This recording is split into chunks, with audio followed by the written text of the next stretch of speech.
Tough dog tip of the week, mate.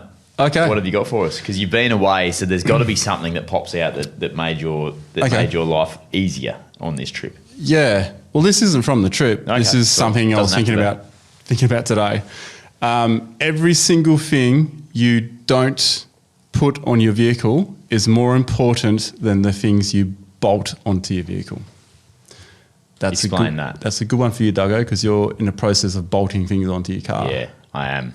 Yeah. I actually just got something bolted on yesterday that I forgot to tell you blokes about. Yeah. Well, let's find out what that is. But so what I mean by that is it's easy to get caught up in what's on Instagram. Yep. Or, you see something shiny, the Blingmobile. Yep. That looks epic. And most of those vehicles you see on there, they never do anything off-road really. But the ones that don't have a lot of gear on them, no one really looks at them. They don't get the likes. They don't get the comments. So people who want to do an Instagram build, they do something that's nice and blingy.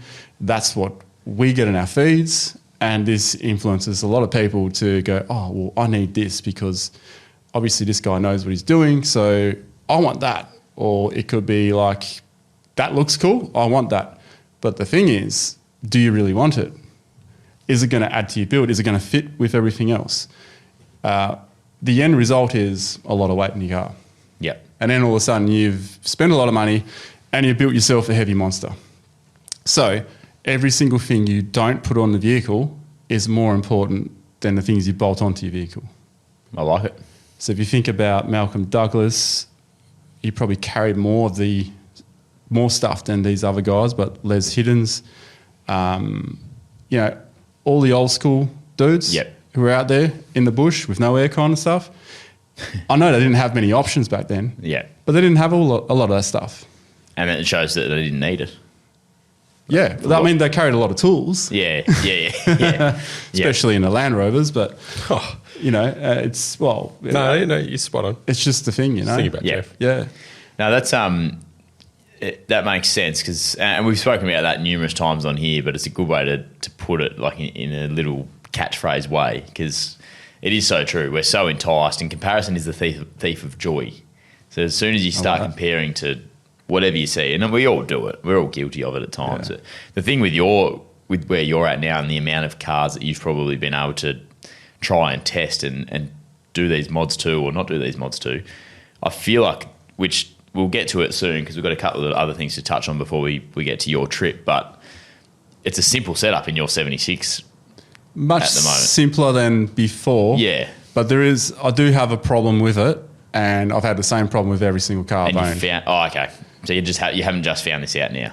Well, no, this is a problem I've been dealing with for ages, and that's the organisation of things. The trip always starts great. Yep.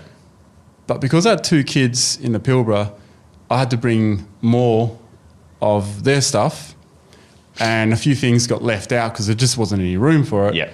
And my camera gear was all bunched up to one seat, and it's only because I'm filming as well. So it made it problematic to try and film but I had stuff everywhere. It wasn't just that, it was also the back of the car. So much shit everywhere. I've got a few solutions in mind, which I want to work out first before I even talk about them. But I had like pillows and bags over my fridge and stuff. I had to move shit to get to the fridge, and then I had to move shit to get back to the boxes. And I was at a point where I was ready to backflip on my view on having a drawer system. But then I went to the wheat belt after the Pilbara, visited my sister and brother-in-law, and my wife came out with the dog, but we needed to get the dog in the car, and she didn't want to take the X-Trail down the tracks we were going to go because they were quite scratchy. So 5 minutes, had all the shit out, doggo in the car. Yep. And off we went. So just when I had these thoughts, it was like, well, this is exactly why. I can get my Ridgeback in the car in 5 minutes flat. Yep. If I had a draw system, wouldn't be possible. We'd have to leave the dog there so she'd miss out because other dogs were going, or we'd have to scratch the shit out of an X-Trail. Yeah.